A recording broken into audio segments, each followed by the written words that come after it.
오늘은 한국은혜 사역 4대 비전을 세 번째 말씀을 드리도록 그렇게 하겠습니다. 오늘 본문 말씀은 모세가 죽은 후에 두려워 떨고 있는 이스라엘 백성들 앞에 하나님께서 친히 여호수아에게 나타나셔서 여호수아에게 걱정하지 말아라, 두려워하지 말아라. 내가 모세와 함께 했던 것처럼 너와 함께 할 것이다. 두려워하지 말아라, 놀라지 말아라. 세 번이나 계속 말씀하세요. 한 번 말씀하시는 것도 귀하지만 또 말씀하시고 또 말씀하시고, 그 말은 두려워하지 말라라는 가장 중요한 말씀입니다. 강하고 담대하라. 예수님께서 마지막에 그 요한복음 18장 33절에 보면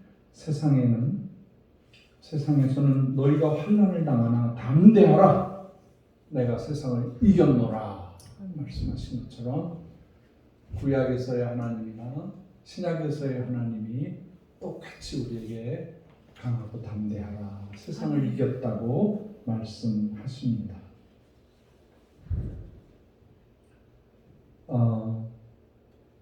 세상의 모든 속한 것들, 그것은 하나님과 반대편에 있는 것입니다. 그것이 환경에도 있고요, 역사에도 있고요, 하나님과 반대되는 생각들을 하는 사상들이 기독교가 나타났을 때 반대했던 로마라든가 또 히틀러가 나치즘을 이용해서 기독교를 반대했고, 스탈린이 공산주의를 일으키면서 기독교를 반대해서 예수 믿는 사람들을 얼만큼 죽였냐면 약 3천만 명을 죽여요. 무서운 그 살인을 저질러요. 공산주의는 그러고 공산주의가 옳고 기독교가 잘못됐다고 하는 사상인데 다 사라졌어요. 일본 사람들도 기독교는 나쁘고 천황폐하를 모셔야 된다, 말도 안 되는 그런 얘기 하다가 망했어요. 지금은 가장 극렬하게 기독교를 반대하는, 세계에서 가장 기독교를 박해하는 지역이 사우디아라비아라고도 하는데, 사우디아라비아보다도 더 급격하게 반대하는 곳이 바로 북한입니다. 북한에 가니까 기독교라는 얘기도 못하게 하고, 기독교라는 얘기만 하면은 바로 잡아서 아우지탄강에다 집어넣고 바로 그 자리에서 즉결 처분하는 그런 사람들입니다. 그러나 역사는 공산주의나 스탈린주의나 또 히틀러나 로마의 그 강력했던 기독교 박해 세력들이 다 없어진 것처럼 우리 북한의 공산주의자들도 다 없어질 줄 믿으시기를 바랍니다. 왜냐하면 성경에 환난도 있고 핍박도 있으나 예수님께서 세상을 이겼다고 하시기 때문에 우리는 세상을 이길 수가 있는 것입니다.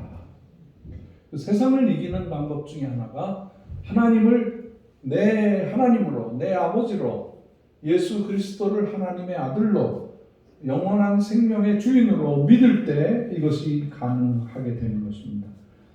그것이 바로 중생한 사람이 되어야 된다는 거죠. 우리는 크리스찬이라고 하더라도 관념적으로 조물주가 세상을 창조했나 보다, 기독교가 저렇게 있구나, 이렇게 생각하는, 하나님이 있다고 생각하는 사람이 아니라 하나님을 내 아버지로, 내 구원자로, 나를 구원해 주시는 가장 중요한 분으로 매시고 내 마음에 믿고 살아야 됩니다. 그것이 바로 내 죄를 깨닫는 것입니다. 우리가 중생한다는 것은 내 안에 있는 죄악을 깨닫고 회개하고 내 마음을 고치고 삶을 고치는 것을 말합니다. 그럴 때 세상을 이길 수가 있습니다. 세상은 하나님이 창조하셨지만은 하나님의 것이 있고 하나님 바깥에 있는 것이 있습니다. 그래서 우리는 이 세상을 다시 복락원으로 만드는 겁니다. 복락원, 다시 복된 하나님의 나라로 만드는 것이 우리의 사명입니다. 우리가 믿음으로 살아야 합니다. 이 세상을 이겼다고 하셨는데 그것은 바로 그 지혜가 아니고 지식이 아니고 경험이 아니고 믿음으로 세상을 이깁니다. 학식이 아무리 많은 사람이라도 또 세상에 많은 부를 가졌다 할지라도 그분들은 세상을 사랑하는 사람들이 있습니다. 우리는 이 세상을 이기는 힘은 믿음입니다. 우리는 믿음으로 구원받고 믿음으로 하나님 나라를 소유하고 믿음으로 영생을 얻게 되는 것입니다. 하나님이 이 세상을 이처럼 사랑하사 독생자를 주셨으니 이는 저를 믿는 자마다 멸망치 않고 영생을 얻게 하려 함이니라. 이게 하나님의 뜻이에요. 하나님이 세상을 사랑합니다. 얼만큼 사랑하느냐? 이 세상의 모든 것들을 다 복락원시켜서 아들 예수를 통하여서 영원한 생명을 얻게 하고 구원시켜야 한다는 거예요. 이게 기독교의 가장 중요한 사상입니다. 이게 지상 최대 명령입니다. 조금 전에 선교 보고해 주신 송영자 선교사님이 평생 남은 삶을 선교지에다가 인생을 드리고 있는데 그 이유가 사랑하는 태국이라는 나라의 백성들이 예수 믿고 구원받게 하려고 하는 거예요. 그게 하나예요. 하나밖에 없어요. 그 소망 때문에 그 태국 백성들이 한 생명이라도 하나님께 돌아온 것 때문에 인생을 33년을 다 바쳐서 또 바치고 또 바치고 또 바쳐서 순종하고 있는 것입니다. 이 세상은 참으로 기독교를 반대하는 사람들이 그렇게 많습니다. 최근 우리나라에도 보니까 이제 기독교를 나쁘게 말하는 사람들이 많아요. 그래서 뭐 그렇게 말하는 사람들을 향해서 우리도 뭐 그래? 너도 나빠.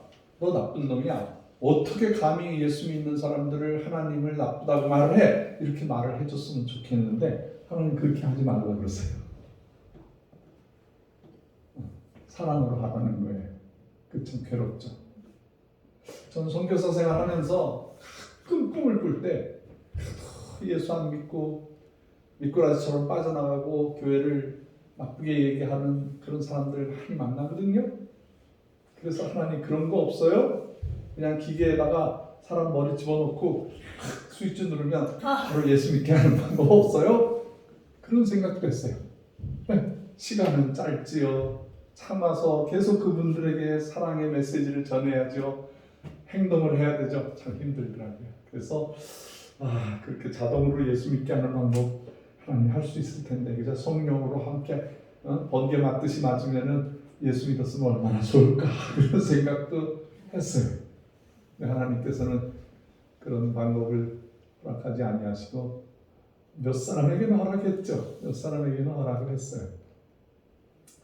마틴 루터가 자기 친구하고 대학 공부할 때 비가 오는데 길을 걸어가는데 마틴 루터보다도 힘도 세고 키도 크고 친구하고 막 그 비를 맞으면서 길을 걸어가는데 갑자기 번쩍 하더니 다 기절해버렸어. 정신을 차려서 보니까 온몸은 젖어 있고 옆에 친구가 재가 돼버린 거예요. 번개가 맞았어. 마틴 루터가 키가 컸으면 마틴 루터의 머리에 맞았을 건데 친구가 더 키가 컸나 봐. 그래서 친구를 치고 그 번개가 그 친구의 몸을 통해서 땅으로 내려가니까 친구가 죽어버렸어.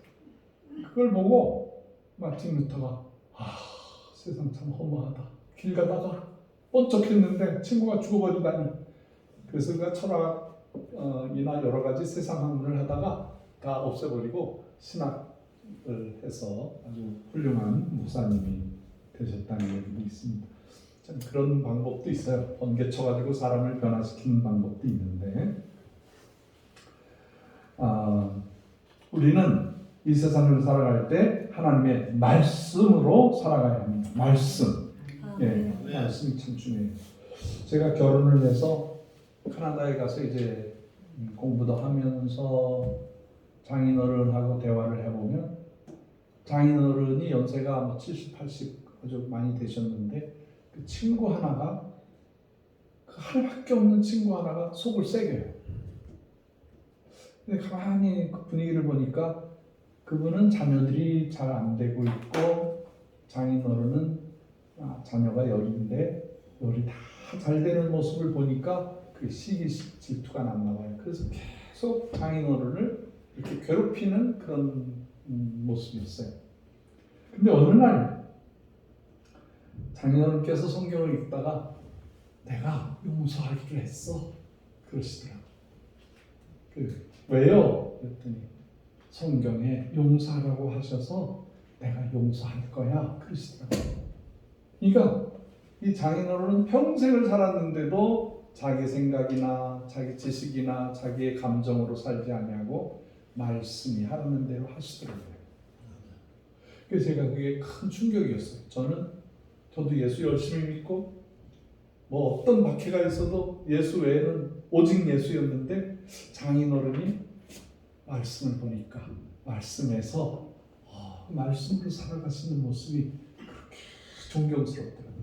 선배 목사로서, 인생을 앞서가는 분으로서 가족들한테는 감정을 표현할 수도 있는데, 속 얘기를 할 수도 있는데, 그분이 말씀대로 살기를 원한다고 하시더라고요.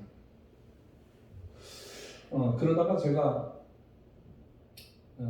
불을 받았어요. 선교에 불을 받았어요.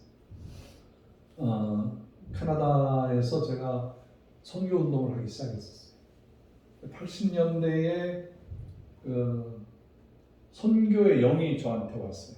80년 여의도 광장에서 세계 선교 대회를 하고, 그 전에 빌리그람 목사님이라든가 또 민족 복음화 운동이라든가, 우리 70년대에 통틀어서 한반도에 가장 큰 성령의 역사가 일어났는데, 제가 그 대형 집회마다 참석을 하고, 또 저녁 때 혼자서는 개인적으로 삼각산을 찾아가고 오산리 기도원을 찾아다니고 산기도를 다니고 이렇게 하면서 선교의 영이 저한테 임해서 제가 사우디아라비아로 갔어요. 성령 받고 선교의 영을 받은 뒤에 바로 3년 뒤에 사우디아라비아로 선교사로 가서 거기서 교회를 세우고 열심히 복음 전하다가, 거기는 북한만큼 기독교에 대해서 적대시하기 때문에 그런 모습이 종교 경찰들한테 발각이 되면서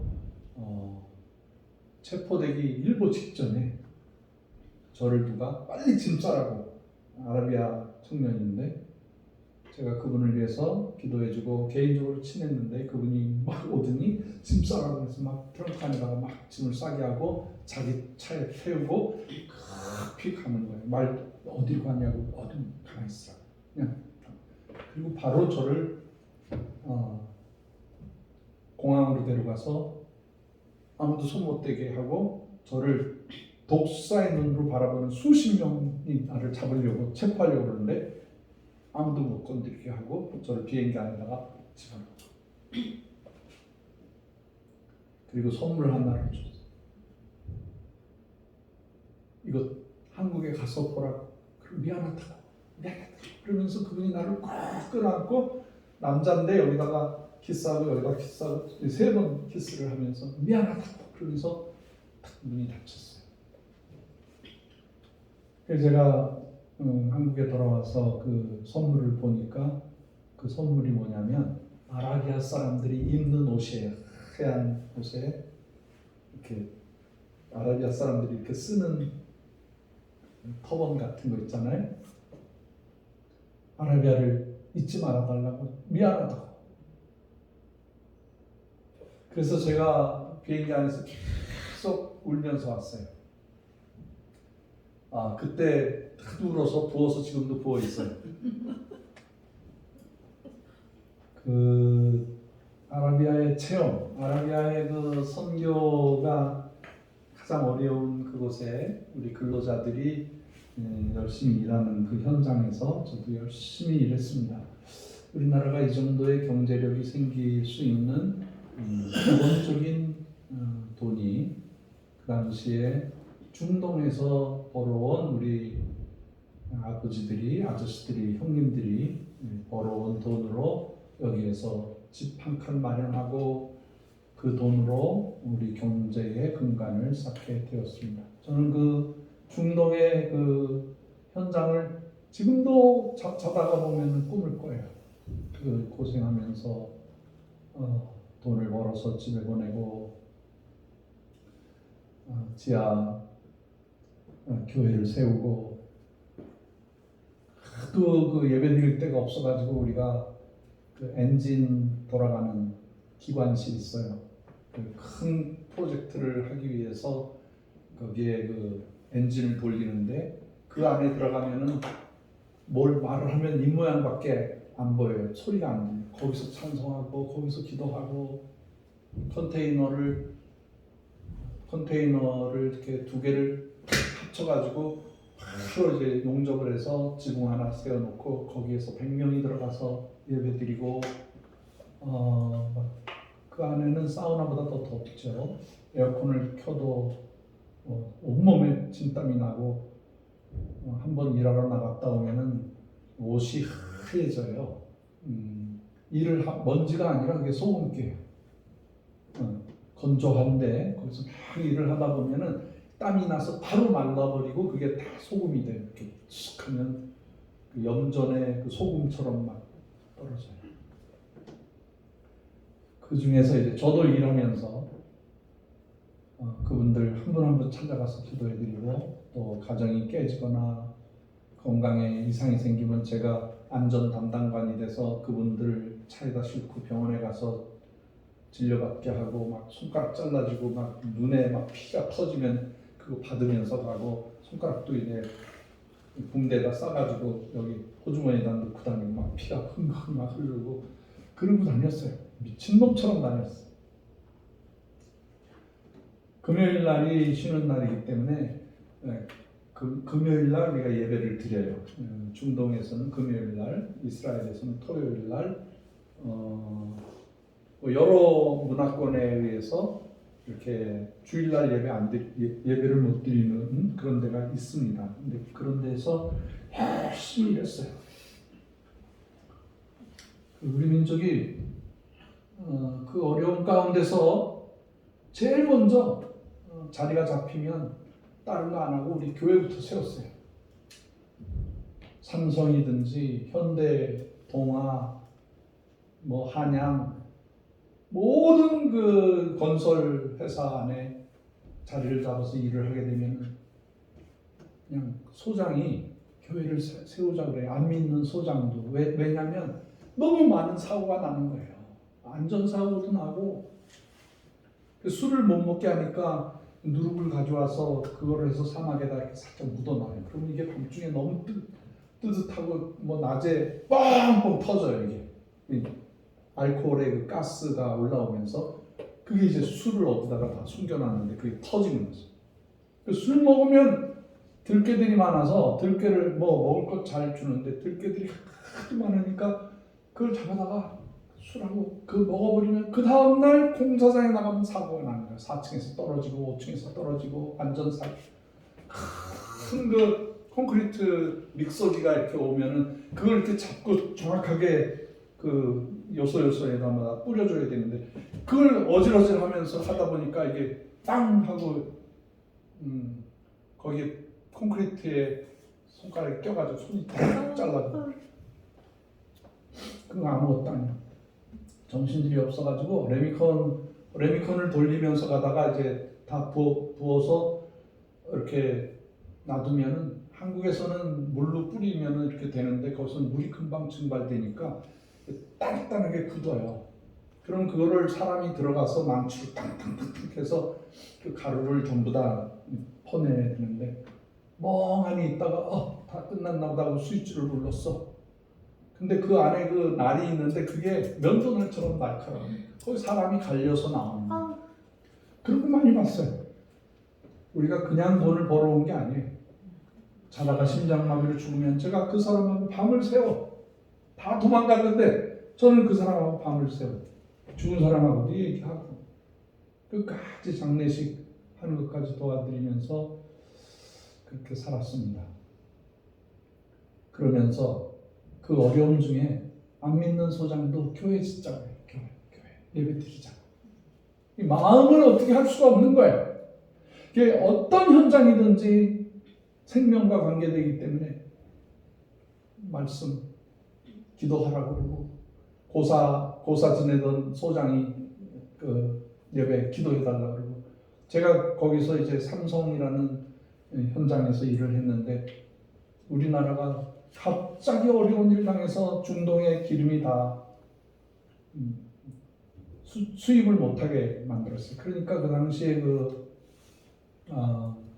박정희 대통령은 시해당해서 죽고 그 중간에 누가 그 대통령을 했냐면 최규화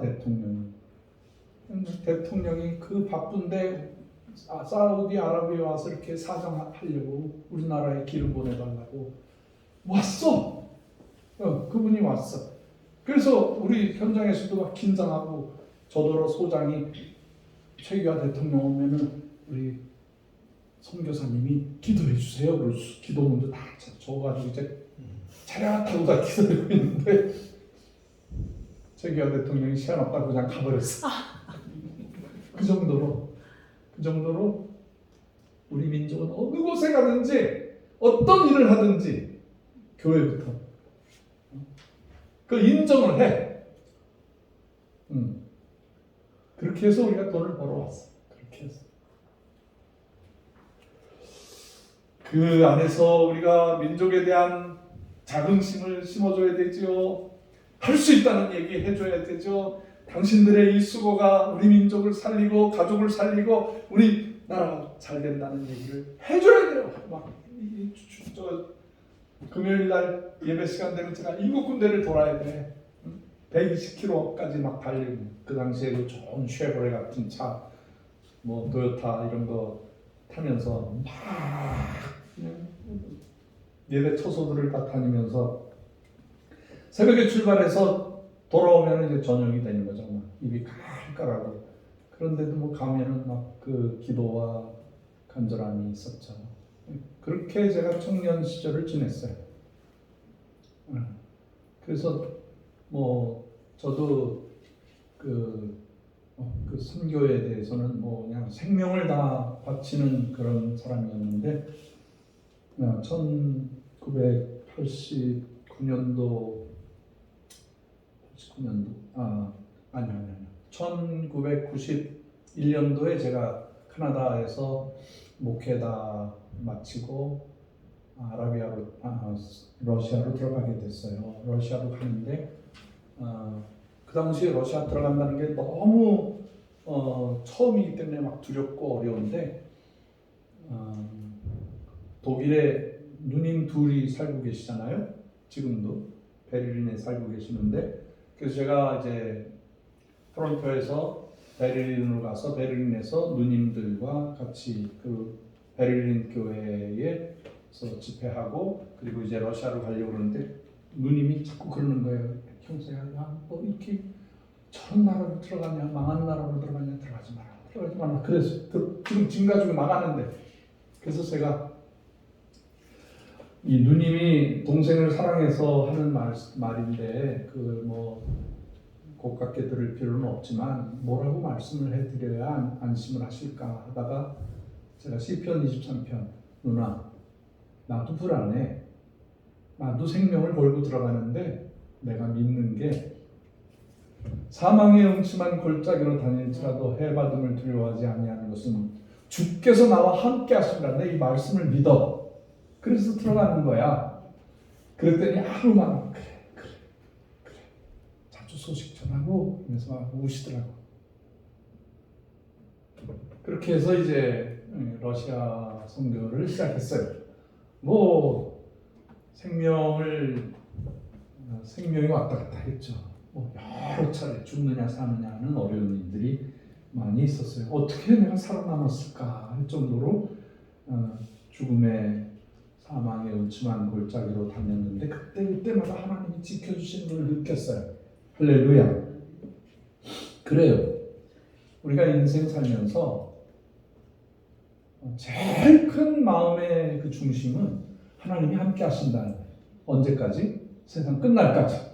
언제까지? 영원토록. 하나님이 함께 하신다는 거예요. 여호수아가 두려워할 때 하나님께서 내가 너와 함께 할게. 두려워하지 마. 내가 너와 함께 할게. 좌로나 우로나 치우치지 마라. 말씀대로 살아가면 돼. 두려워하지 마. 내가 함께 할 거야. 모세와 함께 했던 것처럼 내가 너와 함께 할 거야. 함께 한다는 거야. 함께. 임마누엘. 러시아 말이 참 좋은 말이에요. 자녀들이 멀리 갈 때 혹은 뭐 이렇게 헤어질 때 인사가 스보검이에요. 따라해야지. 스보검. 하나님과 함께라는 뜻이야. 하나님과 함께 어딜 가든지 스보검 그래.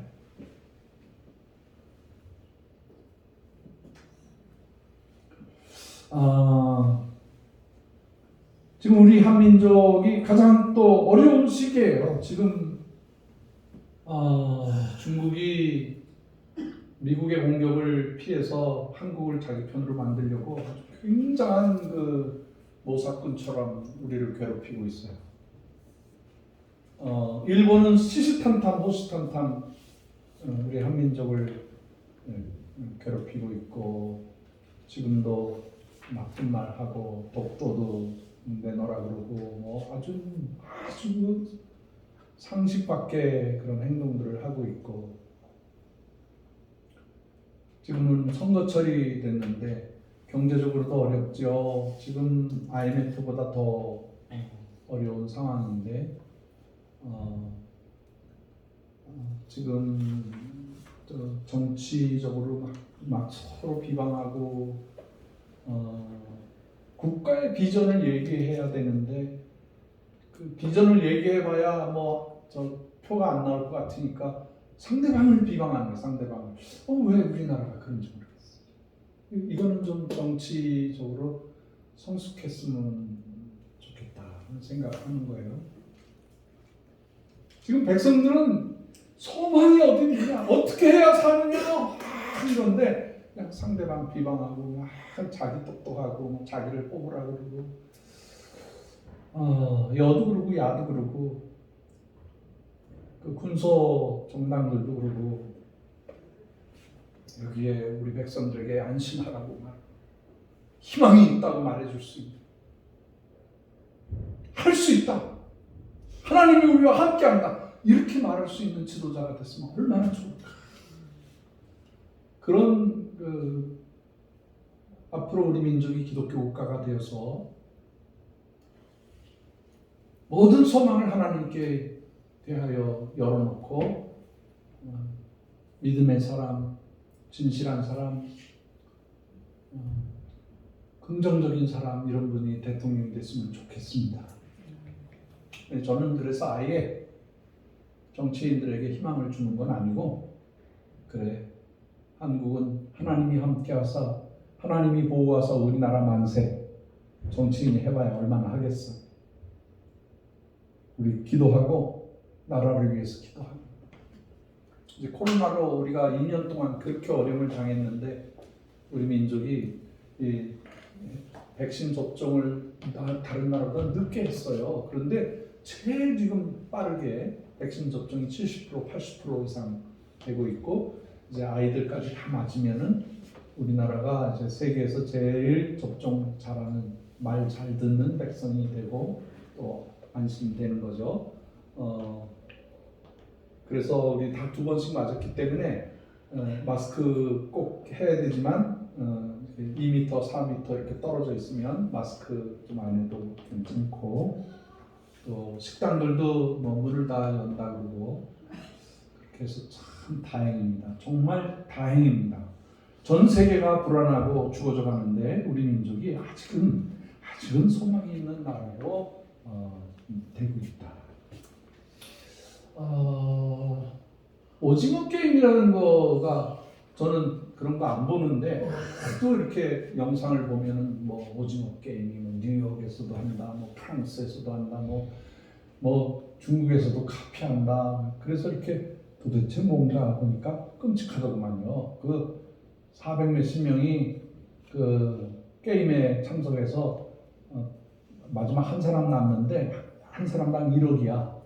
그래서 이제 10명이 죽으면 10억이 적용되고 100명이 죽으면 100억이 생기고 그래서 450명이 죽으면 450억을 갚는 거예요. 한 사람이.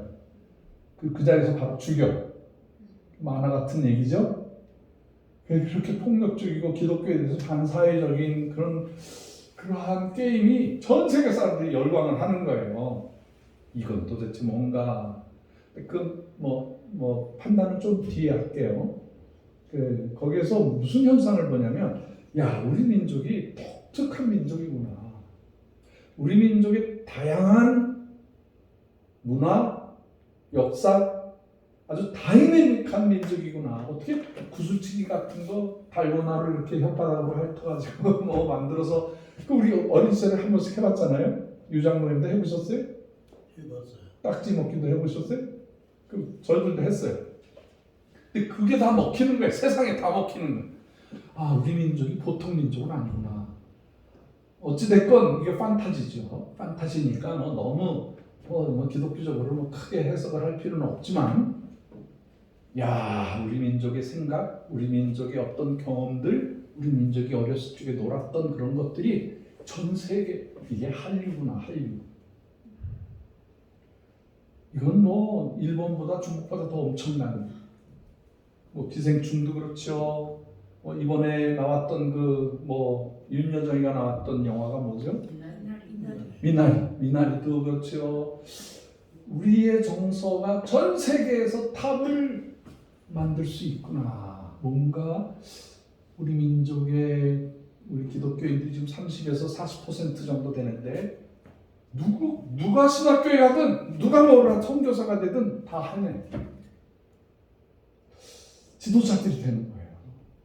우리 민족이 뭘 시켜도 하는 거예요.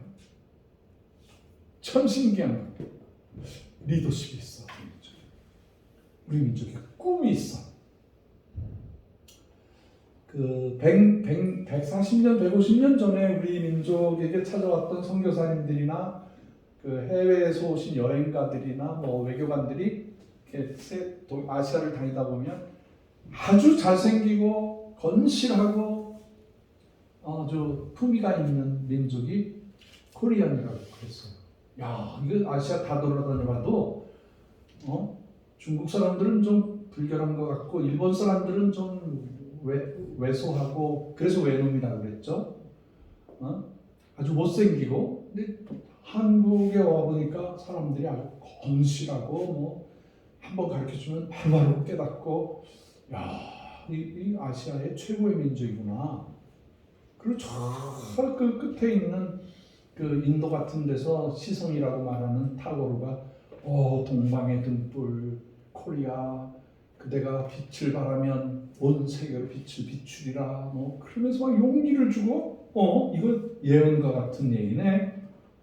그런데 끊임없는 시련과 박해와 전쟁과 식민지와 그 어려운 일을 경험을 했어요. 근데 5,000년 동안 우리가 가난하고 정말 눌려 살고 마귀의 사이비 샤머니즘에 눌려 살고 불교에 눌려 살고 유교에 눌려 살고 그냥 아주 피폐한 삶을 살다가 선교사님들이 한반도에 들어오셔서 한민족에게 복음을 증거하고 난 다음부터는 우리 민족이요 하나님을 의지하고 죄의 용서함을 받고 힘을 입은 사람들 마치 복음을 기다리고 있었던 사람처럼 스펀지가 물을 빨아들이는 것처럼 복음을 받아들이겠습니다. 그래가지고 우리 민족이 복음화됐는데 기독교 2000년 중에 가장 빨리 복음화가 된 거예요. 할렐루야. 기독교 2000년 역사 중에 가장 많은 선교사가 나와. 놀라운 일이 놀라워. 마치 기다렸다는 듯이 작정한 것처럼 하나님께서 20세기, 21세기의 한민족을 쓰실 거를 계획이라도 해놓은 것처럼 그렇게 아름답게 되는 거예요. 제가 옛날 영락교회 설교집을 이렇게 보다가 한경진 목사님이 막 전쟁 끝난 지 4, 5년도 안 됐고 막 해방된 지 10년 겨우 되고 그 어려울 때 그 설교를 한 그 테이프라든가 그 설교문을 보니까 소망을 주는 거예요. 그때 막 못 먹고 하루 한 끼도 못 먹는 그때 하나님이 여러분과 함께 하신다. 두려워하지 말라. 용기를 주는 설교를 하시더라고요. 그래요. 우리 민족이 도탄에 빠져 있을 때 주의 종들이 희망을 줬어요. 두려워하지 말라. 하나님이 우리와 함께 하신다. 할 수 있을 것이 무슨 말이냐? 주님이 할 수 있다고 해주신다. 하자.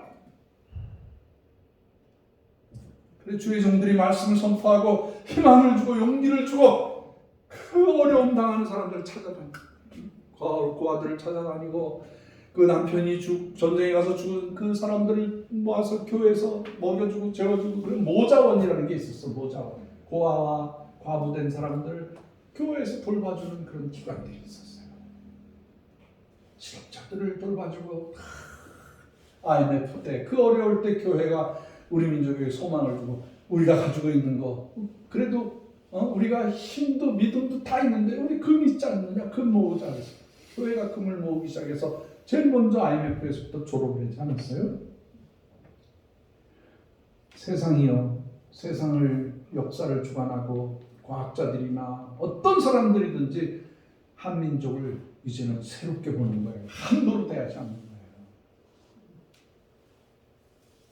우리 민족은요. 하나님이 함께 하십니다. 믿으시면 큰 소리로 아멘. 우수한 민족이에요. 기독교인들이 부흥을 시키고 기독교인들이 산업계에서 뭐 학문에서 뭐 어디 가든지 교회가 사회의 소망이 되어줬어요. 얼마나 감사한지 모르겠어요. 무기도요. 우리나라가요. 6.25 때 우리나라 무기 하나도 없었어요. 그냥 화살, 조총 같은 거나 있었죠. 다 미국 사람들이 쓰던 것 같아요. 뭐 북한은 무기가 있었는 줄 아세요? 2차 세계대전 때 소련에서 남은 물건, 미군들이 같이 전쟁해가지고 미군들이 놓고 간 물건들을 100% 다 북한한테 줘버렸어요. 그러니까 전쟁을 하고 보니까 같은 미제총으로 싸우더라고요. 예? 그러니까 미국 사람이 소련에다가 넘겨주고 간 거, 그거 북한으로 오고, 그 다음에 이제 한국에 겨우 와가지고, 아이고, 그러니까 같은 총 가지고 같은 언어를 가진 사람들이 싸우는 거예요. 근데 요즘에는요, 우리나라가요, 그 IBM 그런 제일 무서운 무기를 이번에 쐈어요. 우리는 그게 뭐 나로호라 그러나요? 뭐죠? 누리호로 이제 변화시켰죠. 그게 뭐냐면은요. 그게 핵미사일만 넣으면은 탑도시키면은 그게 뭐 북경이고 동경이고 다 부술 수가 있어요. 이게 세계 일곱 번째 무서운 무기를 만들었어요. 비행기도요. 우리나라가요. 보잉사에서 뭐 부속이 잘못됐다고 부속 좀 갈아달라고 그랬더니 뭐 4억 몇 천만 달러를 내라고 그러니까 한국 공군에서는 놀래가지고 아유 큰일 났다. 그래서 과학자들 우리나라 그 군사 과학자들을 모아서 그 국방과학연구소라고 만들었는데 지난번에 와서 간증하신 우리 박사님이 있잖아요. 그분들이 전 세계로 다니면서 최고의 무기들을 다 가져와서 그거를 공부하고 모방하고 창조하고 더 잘 만들어냈어요. 우리나라가 지금 보잉에서 부속을 가져올 필요가 없이 우리나라에서 비행기 모든 부속을 다 만들어낼 수 있어요. 그리고 그 K-50이라는 그 고등 초음속 비행기를 만들었는데 미국에서 그 500대를 수입하겠다는 거예요. 보잉보다도 뭐 10분의 1 싸니까. 그게 터키에서 사가지요, 인도네시아에서 사가지요, 뭐 모든 나라들이 한국 비행기 사가는 거예요.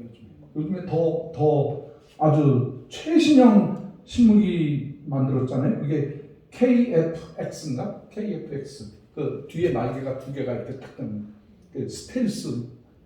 네, 그게 평양에 가도요, 레이더에 안 잡혀요.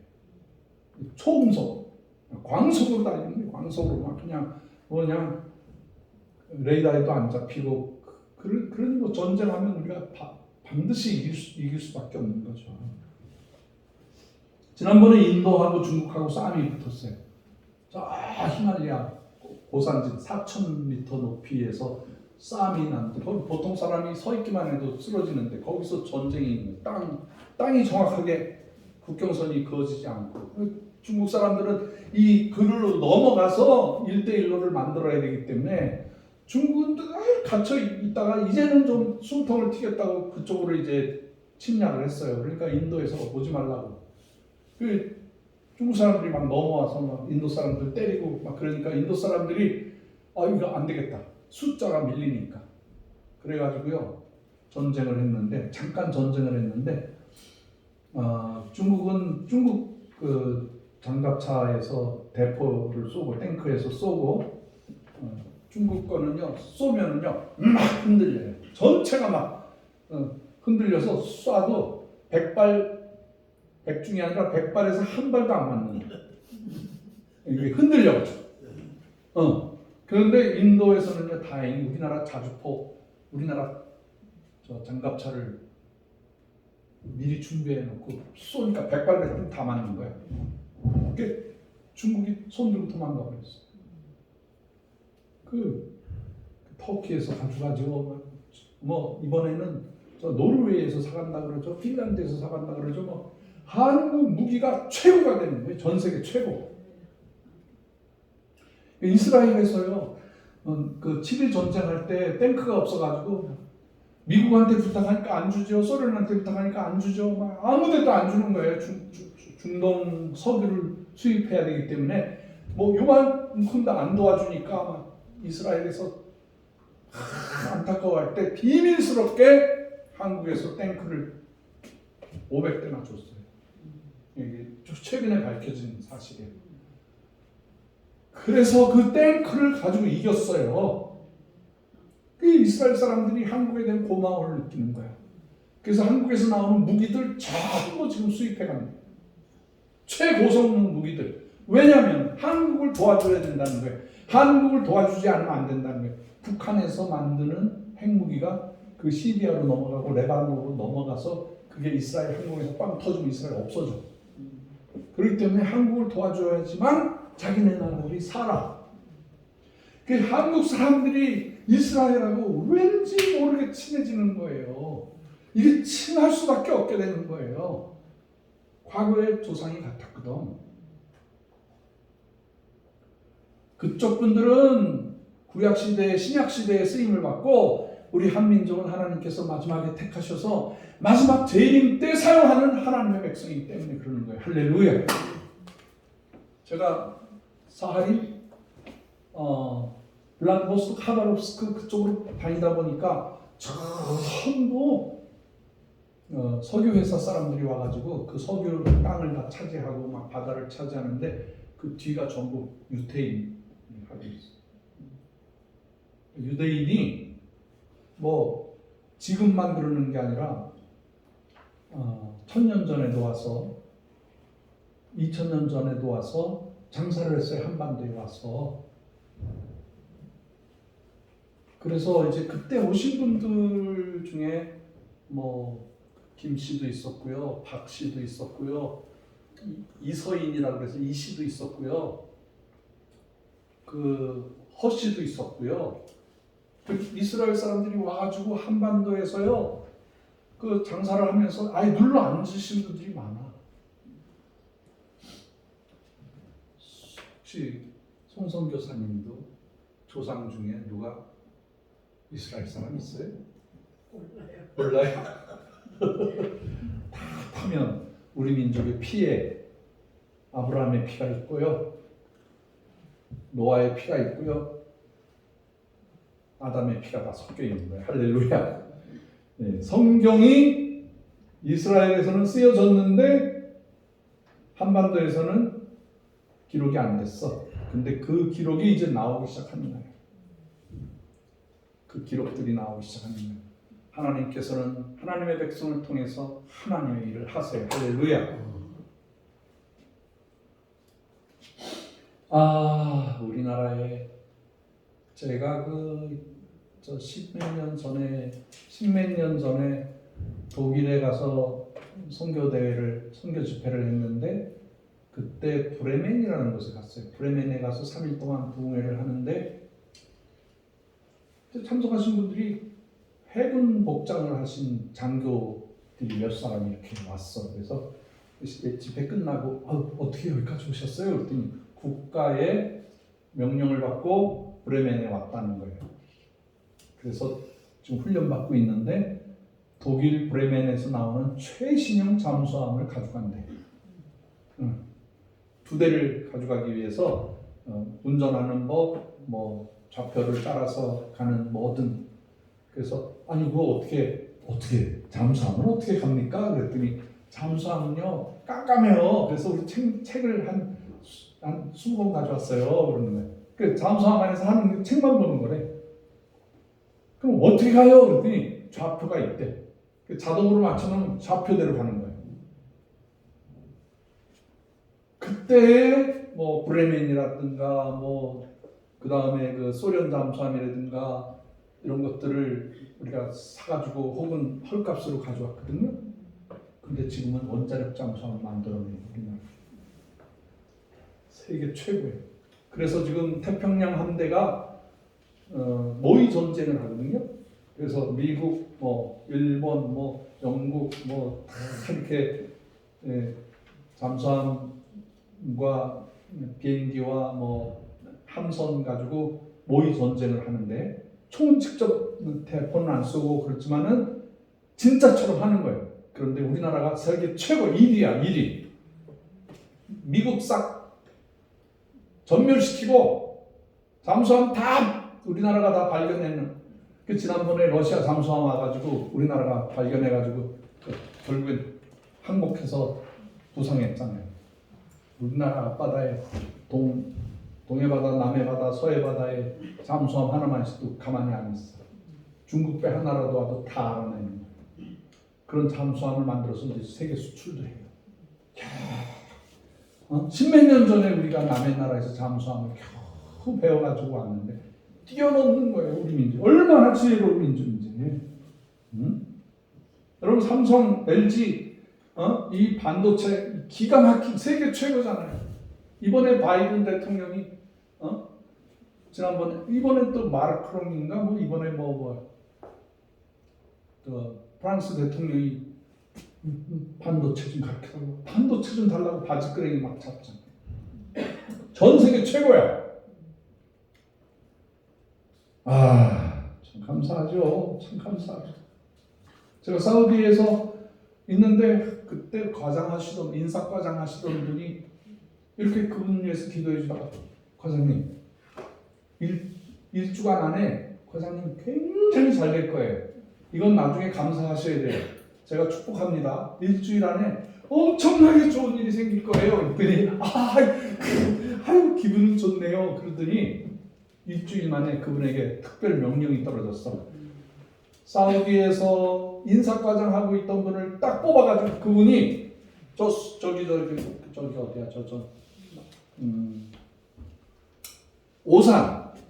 오산에 삼성 반도체 공장이 처음 생겨지는 공장의 총책임자로 들어왔어.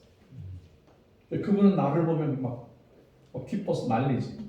저도 그건 모르죠. 근데 성령께서 말씀하신 거예요. 성령께서 말씀을 순종해서 발언을 했는데 선포를 했는데 그분이 일주일 만에 그 삼성 반도체 최고 책임자로 들어가더라고요. 하여튼 우리 민족은요 새 역사를 써내려가는 민족이에요. 이 말씀 위에 서니까 하나님의 말씀 위에 서니까 하나님이 저 떨어져서 전 세계에서 제일 못 사는 나라였다가 지금 세계 7위 국가예요. 세계 7위. 군사력 7위, 경제력 7위. 뭐 다른 못난 것도 있지만. 그런데 하나님께서 할 수 있다고, 우리가 통일할 수 있다고 믿음으로 나가면은요, 통일되는 순간에 우리나라가 경제 세계 3위, 세계 2위가 되는 거예요. 믿으시면 아멘 하세요. 미국도 도와주고, 프랑스도 도와주고, 러시아도 도와주고, 저 일본 불쌍한 사람들도 도와주면서 살게 되는 거예요. 할렐루야! 그래서 통일해야 되는 거예요. 저 북한 사람들 구원시켜야 되는 것이 첫 번째고, 그 다음에 우리가 세계 모든 민족 위에 뛰어나서 그분들을 먹여 살려고 구원시켜주는 일 때문에 이게 가능해졌어요. 푸틴 대통령이 두 가지 제안했어요. 지금 이거는 뭐 아는 사람은 알고 제가 이거 선포합니다. 푸틴 대통령이 그 시베리아 철도권이에요. 그 시베리아 철도권 운행하는 거를 자기들이 하는 게 아니라 자기들이 하려니까 돈이 너무 많이 들고 기술도 모자라고, 그게 뭐 천문학적인 그 시베리아 그때 그 1940년대 30년대 지은 거라서 다 부서지고 있어. 열차가 막 고장 나고. 근데 그거를 고칠 힘이 없는 거예요. 지금 러시아는요, 경제가 반토막 세 토막 다 난리 났어요. 50만 불짜리 아파트가 지금 25만 불도 아니에요. 그냥 자기네 나라 돈은 그대로인데 달러는 엄청나게 떨어지는 거예요. 가치가 없어지는 거죠. 이번에 그 러시아에 있는 조그만 집을 하나 하려고 했더니 안 되는 거예요. 화폐가 너무 떨어져가지고 환율이. 그래서 지금 우리 주의 동산 하는데 굉장히 어려워요. 여러분 기도하셔야 돼요. 러시아의 그 선교센터 그 선교관이 빨리 그 매매가 돼야지 되는데 그를 위해서 여러분 기도해 주시기를 주의 이름으로 부탁을 드립니다. 그러니까 한국 사람들한테 이 시베리아 철도 운행권을 다 맡기겠다는 거야. 일본 사람들이 난리가 난 거야. 자기들이 원하는 건데. 그러니까 푸틴이요, 암만 생각하고 암만 같이 일해봐도 한국 사람처럼 잘하는 사람이 없는 거야. 그 시베리아 운행권이, 그러면 북한만 통과시키면 돼. 그럼 쫙 시베리아에서 모스크바에서 저기 파리까지, 영국의 그 어디입니까? 도보해역 건너가는 모든 거 다 되는 거예요. 기차로. 차 한 대 수출하면은요, $1,000, $2,000 이상 깎아서 팔 수가 있어. 지금 배로 가거든요. 배로. 얼마나 힘들어. 그러죠? 지금 일본 애들이 막 그냥 저기 북방 4대 섬을 달라고 막 때를 쓰죠. 막 내놓으라 그러죠. 그러니까 괘씸하잖아. 괘씸하니까 북방에 있는 4개 섬, 그러니까 그 사하린하고 홋카이도 사이에 있는 네 섬을 한국 사람한테 운영권을 주겠대. 한국 사람들이 들어와서 살을 해. 그러면 일본 사람은 아주 죽이 돼버리는 거지. 한국 사람이 있으면 된다는 거예요. 한국 사람이 막아주면 된다는 거예요. 여러분 일본의 저 남쪽에 있는 거기가 뭐예요? 홍길동 전에서도 나오는 그 섬 있잖아요. 응? 몰라? 대만. 아니, 대만은 아니고 일본 오키나와 사람들이요, 일본 사람들한테 점령당해서 지금도 속국이거든요. 독립운동 하려고 했더니 못하게 하잖아요. 야, 오키나와 섬을 한국 사람들한테 그냥 드리자. 한국 사람들이 와서 있어달라고. 지금 그러는 판이야. 지금 전 세계가 코리아 한류 얼마나 놀라운 세계가 됐어요. 상상도 못하는 시절이에요. 지금 10년, 20년, 30년 전에 기도만 했어. 기도만. 하나님, 우리 민족이 세계 열방에 아주 정말 하나님의 복음을 전하는 나라가 되게 해주세요. 하나님 빛이 되게 해주세요. 소망이 되게 해주세요. 현실로 나타나는 거예요. 할렐루야! 네? 저 대륙북으로 내려가다 보면은 오키나와 전에 제7광구가 있어. 제7광구. 그게 이제 일본 쪽으로는 가까운데 그 대륙붕이 한반도서부터 이렇게 내려가는 거라서 이게 한반도 거라는 거예요. 그런데 뭐 중국 사람들하고 일본 사람들이 한민족이 못 갖게 하려고 뭐 서로 뭐 우리 같이 하자고 칠광구의 기름과 석유가 어느 정도로 많으냐면 중동에 있는 것만큼 많아. 근데 이거를 못하게 이제 2년 남았는데 일본 사람들이 교묘하게 한국을 못하게 하는데 미국 사람들이 그러잖아요. 제7광구 한국 거야. 딱 선포를 해버렸어. 앞으로 우리나라 부자 될 수밖에 없어요. 할렐루야. 깜짝 못하게 돼 있어. 얼마나 감사해. 얼마나 감사해. 예?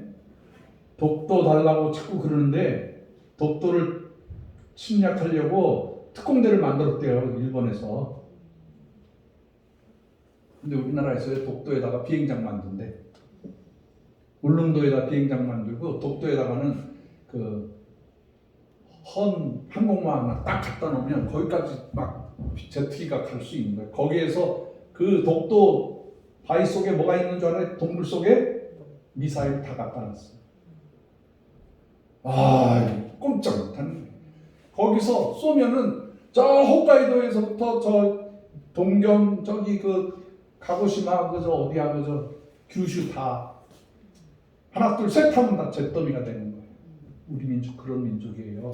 백령도에다 비행장 만든다 그러잖아. 백령도. 중국하고 제일 가까운 건 북한 위야. 북한이 저 밑에 있고 북한 위에 있어. 거기에다가 그 비행장 만든다 그러잖아. 그 요새화 다 돼 있어.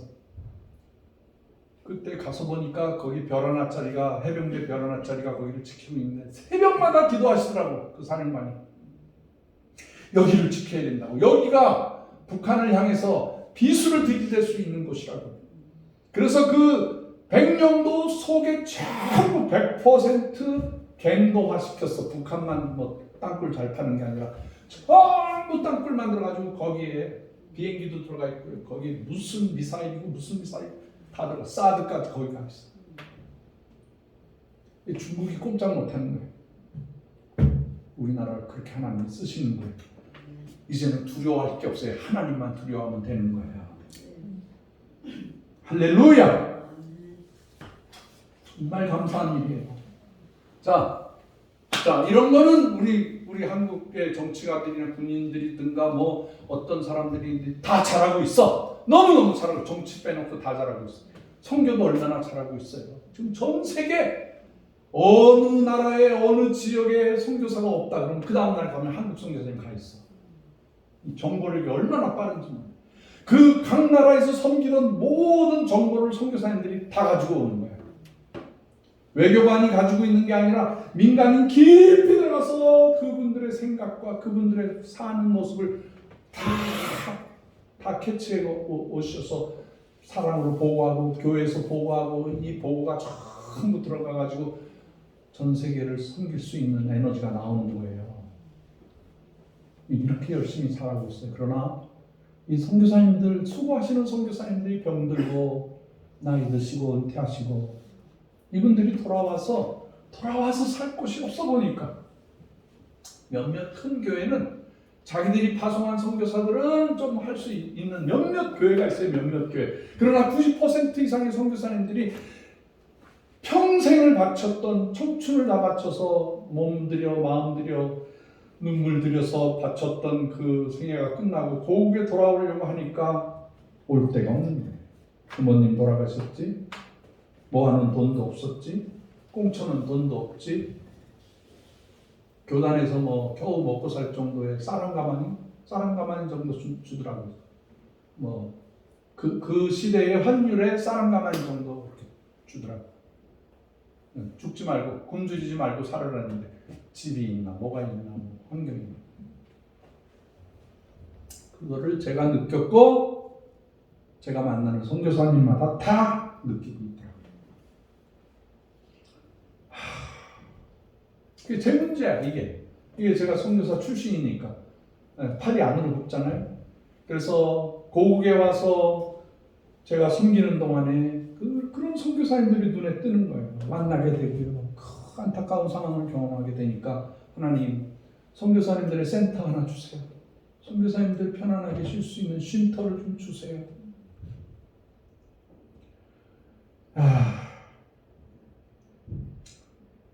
요즘에 뭐 10억, 아파트 하나 하면 뭐 10억이 아니라 뭐 20억, 30억, 뭐 40억 막 그러더라. 그런 거 하나 주는 사람 없나? 하나님 또 그런 거를 원하지도 않으셔. 과부의 엽전 두 입을 원하시더라. 그거 가지고 하시더라. 어려운 사람의 헌금으로 하나님의 교회가 세워지더라고요. 자, 이런 때가 요즘에 뭐 광고에 나와요. 선교사님들 오셔서 쉬세요. 그럼 저 강원도에, 저기도 충청도 산골짜기에 선교사님들이 거기 가서 뭐 할 거야? 뭐 기도 일주일 하고 오면 충분하지 뭐. 거기서 살 거야 뭐 할 거야? 근데 하나님께서 서울 바로 옆에 1km 떨어진 곳에 땅을 1,500평이나 주셨어요. 아유, 얼마나 감사해. 그 8,000세대의 아파트 주민들이 들어오기 시작하고 교회가 없어. 아파트 8,000개 들어오는데 종교 부지가 없다. 찬스. 네? 거기 산이 하나 있는데 악산이야. 이렇게 막 45도로 올라가 있어. 근데 그게 저한테는 성산으로 보이는, 거룩한 시온산으로 보이는 거예요. 그 산이 지금 그린벨트에 묶여져 있죠. 임야 있죠. 뭐 할 수 있는 게 아무것도 없었는데 한 가지 방법이 땅굴을 팔 수 있어. 그 땅굴 교회가 세워지는 거야. 대한민국 최초의 땅굴 교회가 세워지는 거야. 한 40m 파면 되는 거지 뭐. 그거 못 파겠어요? 뭐 한 달에 10m씩만 파도 뭐 3개월이면 되고, 뭐 그게 바위 덩어리면 시간이 많이 걸리겠지. 뭐 그래도 파면 되는 거지. 파면 되는 거야. 파서 예배드리면 되는 거예요. 이 아이디어잖아. 하나님이 주신 환상이잖아. 환상. 여러분 동굴에서 여러분 노래 한번 불러봤어요? 난 어렸을 적에 새벽에 목욕탕에 갔더니 아무도 안 왔어. 그래가지고 막 오솔레미오를 한번 불렀는데 그 소리가 막 그 대극장에서 하는 소리가 들리는 거야. 그때 제가 나도 노래 부를 줄 아는구나. 그거 깨달았어. 목욕탕에서 하니까 공명이 잘 돼가지고. 터널에 지나가면 괜히 노래 부르기 쉽지 않아요? 응? 거기 소리가 모아져가지고 공명이 되고 그 아름다운 소리가 되는 거예요. 그래서 제가 여러분들도 자꾸 소프라노 할 때 테너 베이스로 하라 그러는 거야. 응? 여기는 알토, 여기는 소프라노, 여기는 테너 베이스 이렇게 앉아서 하게 될 거야 이제. 세 사람이 모여도 10사람이 모여도 30명이 모여도 막 코러스가 나오고 세계 최고의 아름다운 화음이 나오고 모든 복음성가 가수들이 와서 노래 부르고 싶어하고 전 세계 성가대원들이 중창팀들이 와서 찬양해보고 싶은 그러한 동굴을 만든 거예요. 왜? 초대교회로 돌아가요. 초대교회가 다 동굴에서 예배드렸거든요. 북한의 지하교회가 동굴에서 예배드렸거든요. 한반도 최초의 찬양하는 동굴교회를 세우고 기독교 성지 순례할 때 꼭 우리 동굴 찬양교회를 찾아올 수 있게 만들 거예요. 할렐루야. 네? 요즘에 이제 기독교 성지들을 다니는 순교자들 돌아가신 교회들을 기가 막히게 잘 돼 있는 교회만 다니는데 저 무덤처럼 기어 들어가서 거기서 예배드리고 눈물을 흘리고 북한을 위해서 기도하는 그런 놀라운 동굴교회. 동굴은요 파가지고 신고만 하면 돼요. 허가도 필요 없어. 그리고 고구마 갖다 넣으면 돼. 얼마나 좋아. 다 할 수 있어. 다. 야 앞에 있는 게 뭐예요? 이거 돔이라고 그래. 돔. 지오 돔. 이 지구가 이렇게 동그랗게 생겼잖아. 이거 딱 반을 자른 거예요. 요게 요즘에 그 비닐하우스 세우는 거랑 똑같아. 아이디어가. 요거 세우는데 30평에서 50평 정도 하려면은 1,500만 원 정도 되고 100평 정도 하려면은 5천만 원이 필요해요. 간단해. 이 교회야 이게. 이거를 지하 동굴 바로 입구에다가 딱 해놓은 거예요. 그러면 동굴하고 연결이 되는 거예요. 연결. 이것도 허락 필요 없어. 그냥 해서 신고만 하면 돼요. 비닐을 치면 돼. 비닐. 다 돼 있어요. 다. 뭐 어떻게 할 거냐, 뭐 할 거냐 걱정할 것 하나도 없어. 이미 오랜 시간 기도하면서 비전을 보면서 이렇게 하면 된다. 안 되는, 옛날에 뭐 허락받고 예배 드렸습니까? 생명을 걸고 예배 드렸거든. 건물만 있다면, 땅만 있다면 땅속에라도. 그래서 370년 동안 카타콤에서 예배 드린 거야. 갑바도기아, 터키의 그 갑바도기아 그 지하에서 예배 드렸던 거예요. 그 허락받고 예배 드렸습니까? 나중에 전쟁 나봐야 다 지하 동굴로 다 모일 거죠. 전쟁이야 나면 안 되지만. 이게 우리 한고은의 4대 비전입니다. 한민족 고구마 나눔 운동 연구소가 생길 것이고, 조금 있다가 우리 송성 교사님에게 태국의 최초의 고구마 심을 수 있도록 고구마 증정하는 시간을 갖도록 하겠습니다. 저기 뒤에 제가 열어놓은 거 있어요. 저기 10kg를 가져가시면은 된장을 못 가져가시기 때문에 저기 좀 털어놨어. 5kg만 가져가세요. 그 예배 끝나고 바로 전달하겠습니다. 선교사님들이 숙소에서 머물면서 고구마 심고 추수하는 것까지 보여드릴 거예요. 보고 해보고, 그리고 자기가 섬기는 나라 백성들을 먹일 수 있다. 그 지하 동굴에서는 남북 복음 통일 기도 센터가 생기게 될 거예요. 선교사님들이 오면 마음 놓고 쉴 거예요. 밥값이나 좀 내시라고 그러지. 이 한국 최초의 동굴교회를 세워서 하나님께 영광 돌리게 될 것입니다. 이게 우리 한국의 한민족이 세계를 섬기는 전진기지 센터, 초대교회. 아름다운 이런 공동체를 위해서 기도해 주시기 바랍니다. 평당 계산해 보니까 약 70만 원 나오더라고요. 70만 원 정도 나오는데 1,500평으로 계산하면 딱 10억이야. 10억 정도 나와요. 중도금 3억씩 2번 내고 잔금으로 이제 3억을 내면 됩니다. 이 일을 위해서 기도해 주세요. 우리 일단은 우리 평천사 회원들이 한 평씩만 우리가 헌금으로 내면 70만 원 정도 내면 한 평 정도를 이렇게 우리가 구입할 수가 있으니까. 그리고 좀 능력이 되시는 분들은 뭐 10평 700만 원 정도 이렇게 하실 수 있으면 하시고, 그렇게 해서 우리의 분량을 좀 채워나갑시다. 이거 안 될 것 같지만 하나님이 되게 해주십니다. 믿습니다. 할렐루야. 우리가 반드시 해놔요. 몇 개월 안에 이것을 다 이루어 드려야 됩니다. 기도하겠습니다. 주여, 악산이 성산이 되게 하시고 황무지가 옥토가 되게 하시고 쓰레기장이 장미꽃으로 변하게 하여 주시옵소서. 우리 민족을 하나님께서 이렇게 높여주시는데, 주여 선교사님들과 북한 백성들과 온 열방을 향해서 주여 1,500평을 허락해 주시옵기를 간절히 빌고 원합니다. 주여, 이거 하나님이 우리에게 주신 건데 근무 태만하지 말게 하시고, 주여 이거 반드시 우리 안에서 감당할 수 있게 하여 주시옵소서. 주의 영광이 드러나게 하여 주시옵소서. 여호수아 본받아서 감당하게 하여 주시옵소서. 예수 그리스도의 귀하신 이름으로 기도하옵나이다. 아멘. 630장 서은자 권사님 나오셔서 헌금 봉사해 주시고 찬송 부르신 후에